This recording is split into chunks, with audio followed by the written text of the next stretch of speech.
Hi there. So we are on Malta, the Maltese Islands, and there are actually 4 islands in the Maltese Islands.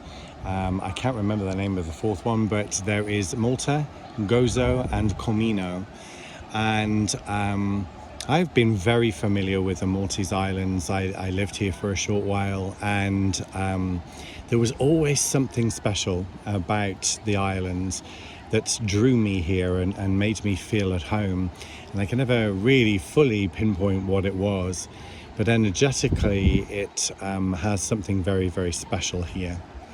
If you understand something about the history of Malta, there are more churches and temples on this tiny island, and if you understand that the island of Malta is only from north to south, if you're driving, it's something like 35 kilometers. It's really, really small island, and yet when you're here, it doesn't actually feel that small. No, it feels much bigger. I was never having a feeling, even so we're here for 2 weeks, that we are at the edge of any island. So I always said, was there something new? There's something we didn't experience. And it felt like a huge space. Even so the streets are quite narrow and there's a lot of houses here, it felt like a space with a lot of space. Yes, and you know, Malta is like old meets new. It's like ancient meets today. And there are times where, and places that you go on the islands, and you really feel like you've stepped back in time, and you're here in a completely different era.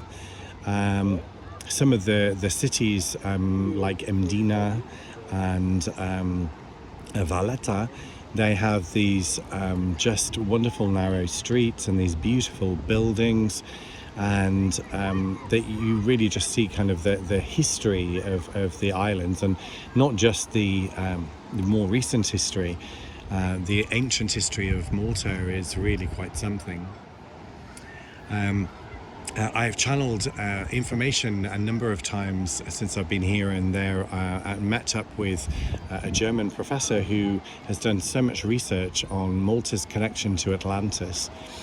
And I think this is really significant when we're going into some, I'm going to say sacred sites, but not necessarily the ones that are the public ones, which you would visit as a tourist here.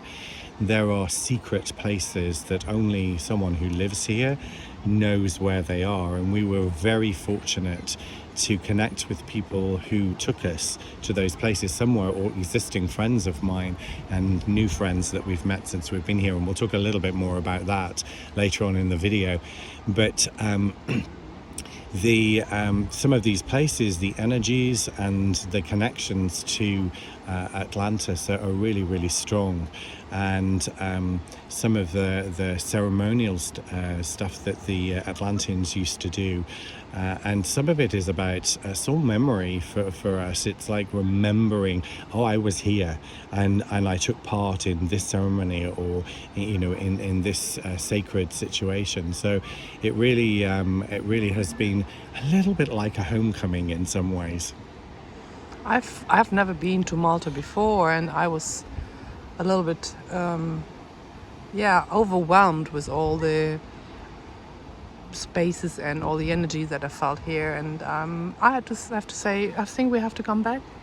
And we have to stay longer. Yes, it's really funny because, you know, there's so many places in the world to visit, and so many places we want to go to still that we haven't been, and you know, there aren't many places that touch us enough that we want to come back here.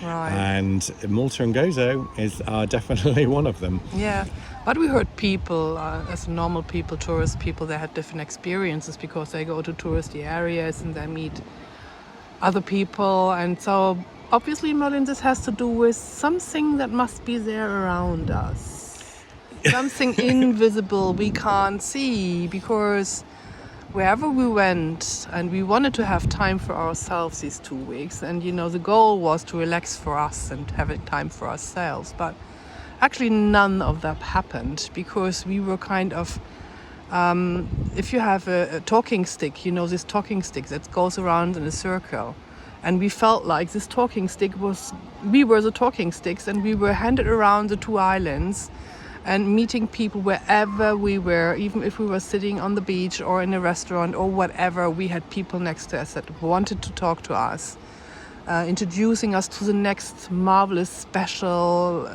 wonderful people. And we had one miracle happening after the other in these 2 weeks. We had hardly any time for ourselves.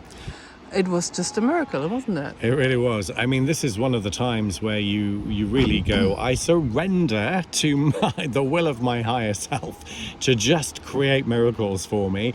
And that's exactly what happened. I mean, it wasn't necessarily what our conscious, maybe ego mind was planning and wanting, but we feel like there's a reason for the connections that we made. We met some, like I said before, some existing friends, and made new connections for Susanne, reconnecting for me, and then we met some really beautiful people, and we went to the only vegan restaurant on Gozo, which had amazing food, by the way, and just literally walked past it to have a look at the menu and met somebody. And then we were then connected through this person to another person, and then twice we've been on the beach, and we've connected to very special people, to special people who just come and sit next to us on the beach. I mean, it really has been spectacular. And the purpose and the reason why this happened has, I think, two sides, like a leaf, two sides. The one thing is that these people don't know each other, even though they're living on the same island and very close to each other. So one of the purposes is we had to connect them so they can create something out of this connection. And the other purpose is to connect us with them so we can create something bigger all together later. Yeah, it feels like we've been building foundations here in Malta and Gozo, because we don't really know the purpose, we don't really know why, and we're just allowing the co-creation to happen, and we'll see what unfolds later, and when the universe decides that we've got to come back and carry on. Yeah, absolutely. Well, what we can recommend, one day you come to Malta or Gozo, just follow the spiritual path, and you will probably find that there are a lot of light-white soul out here. Yeah, it really is something, and there are two sides to this, to particularly to Malta. So you can go to the tourist places that are full of the usual holiday makers that will, come for their week or 2 weeks holiday, drink a lot of alcohol, lie on the beach, eat in the restaurants along the promenade, and go to all the tourist shops, and and do day trips to some of the sites.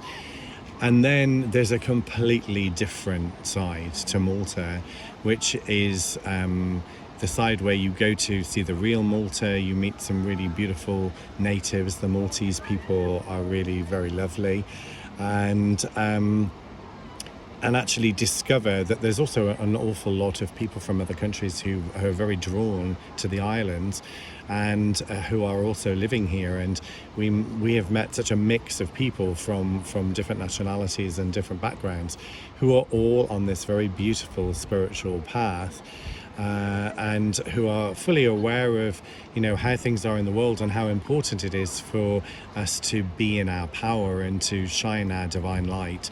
And I think this is what we have been doing. We just walk around in our light, and we just attract other light beings to us, and it's just beautiful. Yeah, and we'll see what the outcome will be, if there's any outcome. Yeah, we have no expectations. We just go with the flow. Right. So the view you can see in the video here, we've just spent the afternoon, this is our last full day in Malta for now, and we were actually on the other side of this bay. I don't know whether I zoom in. Suzanne's going to zoom in, so you can just see there's this little strip of beach here, and this is one of the few nudist beaches in Malta and Gozo, and it's important for us to find these places and to be able to be in nature in our natural way, because this really connects to our physical reality, and whilst embodying our spiritual reality, and being kind of in nature in naked is just the most amazing thing. In the warm water and in the warm wind Yeah, and sun. And this time of the year, this is the 15th of October 2023, and at this time of year, I mean, it's still really beautiful, but the sun doesn't have that power that burns the skin if you're out in it for too long, and so it's just a pleasure to be in. Yeah, so this was the energy news from Malta and Gozo. We hope that you enjoyed it. Please comment, or if you've been to the islands, what was your experience, so other people can see that. That would be wonderful. And we'll meet you again from our next destination. Bye bye. Aloha. Aloha.